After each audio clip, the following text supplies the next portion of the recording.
Hello everyone, my name is Vangelis and welcome back to my channel. Today we are talking about the new Sigma 35mm 1.4 DGDN art from Sigma. I already said that. This is the brand new, I don't know, it releases a couple of months ago, but I finally got my hands on those. This is not sponsored, by the way, I just bought it with my own money because I needed to upgrade my gear and I wanted to share with you my first impressions of this lens. First of all, it feels a bit heavy. I don't know how many grams exactly it is, I'm not gonna go in those details, but I'm gonna show you and tell you what I like and what I don't like about this lens. First of all, I like this feel that it has, the rubber rings.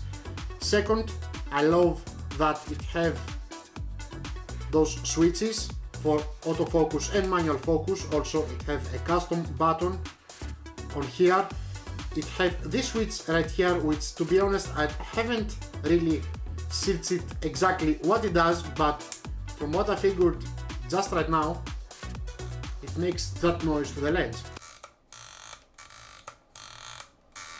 Which, if you're shooting video, it's kinda annoying, but if you're shooting photos and you want to have that, and if you turn that switch off, the noise is gone.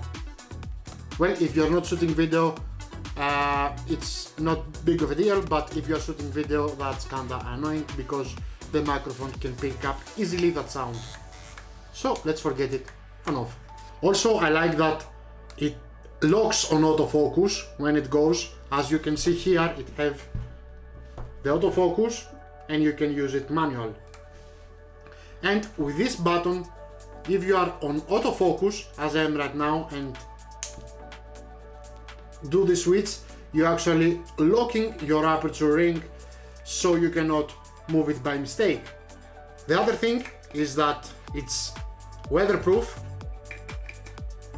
always a good sign. Also, I'm lucky because I have only one ND filter and it's for the Tamron 28-75, which happens to have 67mm ring as Sigma. Yeah, I said that because I just wanted to mention that it has 67mm ring. Anyway, useless information, you can find that anyway. Let's move on, let's go see some examples of photos.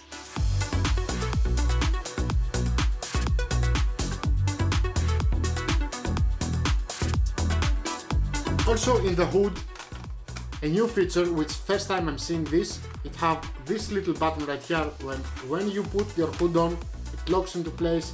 You cannot unlock it except if you press this button. Plop.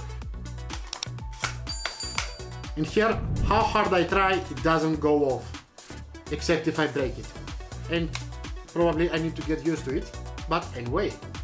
I did my research, I saw that it has a problem with focus breathing, which personally, I don't really mind that so much. Also, I need to mention that it doesn't have any stabilizer built in lens.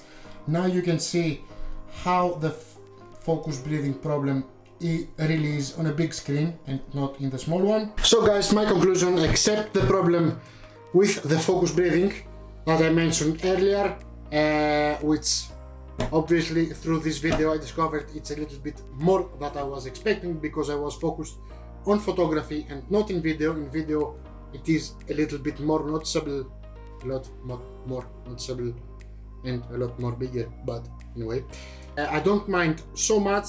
I really love the quality of the images, they are really sharp, the autofocus is really good, fast, accurate, at least when I'm shooting landscapes and street photography.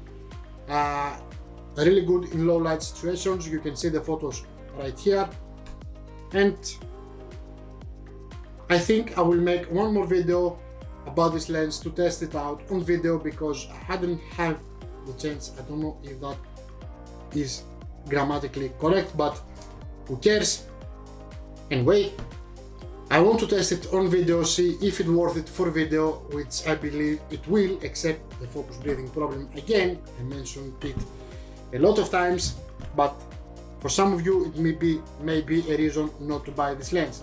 For the rest of you, I really recommend it. I love this quality, I love the colors that it produces, it's really sharp, really beautiful on street photography and landscapes and product and product photography as well.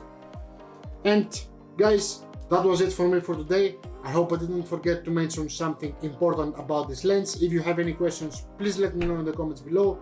Don't forget to subscribe, hit the like button if you want to support this channel. It helps really a lot and I really appreciate it.